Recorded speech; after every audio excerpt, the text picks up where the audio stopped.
If your iPhone is stuck on the Apple logo or keep rebooting over and over, don't panic.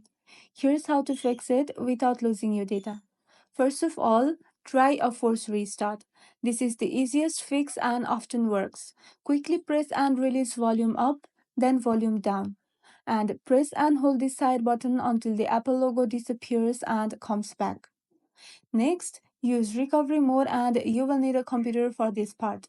Connect your iPhone to a Mac or PC, put it into recovery mode.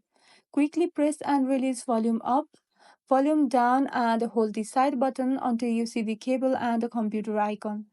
And open Finder on Mac or iTunes on Windows.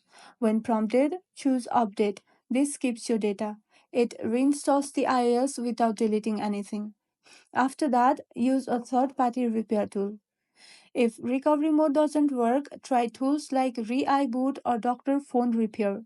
They can fix iOS system issues without erasing your data. Just install the tool, connect your iPhone, and follow the standard repair option. If your iPhone keeps rebooting, leave it until the battery dies completely. Then charge it fully and turn it back on. This can sometimes reset stock processes. And if none of this works, it might be a hardware problem, like a damaged logic board, battery, or connection.